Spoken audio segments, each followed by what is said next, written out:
Baada ya kila kipindi cha habari, tunakuletea tahariri inayowasilisha mtazamo wa Afrika kuhusu matukio mbalimbali yanayoendelea duniani. Baada ya siku ndefu ya zoezi la upigaji kura nchini Zambia, jambo la msingi sasa ni kwa kila raia kudumisha utulivu, amani na mshikamano wa kitaifa. Uchaguzi unaweza kuwa na ushindani mkali wa kisiasa, lakini tofauti za vyama na mitazamo hazipasi kamwe kuwa sababu ya kuvuruga amani ambayo taifa limeijenga kwa miaka mingi. Leo, mamilioni wa Zambia wamejitokeza kutekeleza haki yao ya kidemokrasia. Kwa taifa lenye idadi kubwa ya vijana, wakiwemo wengi wanaopiga kura kwa mara ya kwanza, uchaguzi huu ni fursa muhimu ya kuonyesha kwamba mustakabali wa Zambia unaweza kuamuliwa kupitia sanduku la kura, si kupitia vurugu au vitisho. Kwa hiyo tunatoa wito kwa wafuasi wa vyama vyote, viongozi wa kisiasa na wananchi kwa ujumla kukubali kuwa mchakato wa uchaguzi una hatua zake. Baada ya kura kupigwa, kinachohitajika sasa ni subira na kuheshimu taratibu za kikatiba. Ushindi wa chama kimoja haupaswi kutafsiriwa kuwa kushindwa kwa Zambia.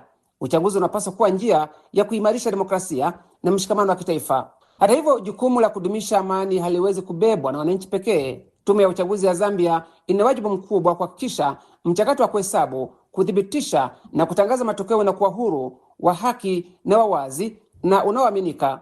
Kila kura iliyopigwa kihalali ni sauti ya mwananchi na inapaswa kulindwa na kuheshimiwa bila kujali chama, eneo au hadhi ya mpiga kura.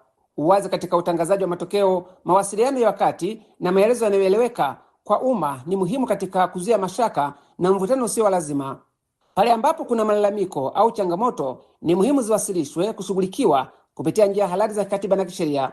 Uchaguzi huu unafanyika katika mazingira ambayo wananchi wengi wanakabiliwa na changamoto za gharama ya maisha, licha ya hatua zilizopigwa katika kurekebisha uchumi na mzigo wa deni. Hali hii inaofanya uongozi unaochaguliwa na wananchi kuwa na jukumu kubwa la kujenga uchumi unaowanufaisha watu wa kawaida. Kwa sababu hiyo basi, Zambia haiwezi kumudu kuruhusu tofauti za kisiasa zigeuke kuwa mgogoro wa kitaifa.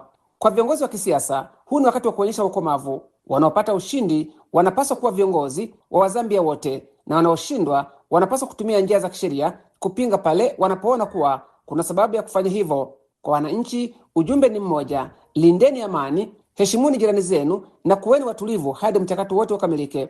Demokrasia haipimwi tu kwa watu kwenda kupiga kura, inapimwa pia kwa namna taifa linavyoheshimu kila kura, linavyokubali matokeo halali na linavyoshughulikia tofauti bila vurugu. Zambia imefanya uchaguzi, sasa ni wakati wa kulinda amani yake. Kila kura iheshimiwe, kila sauti isikilizwe na kila hatua ya mchakato isimamiwe kwa uwazi na uadilifu. Amani ya Zambia ni kubwa kuliko ushindani wa chama chochote.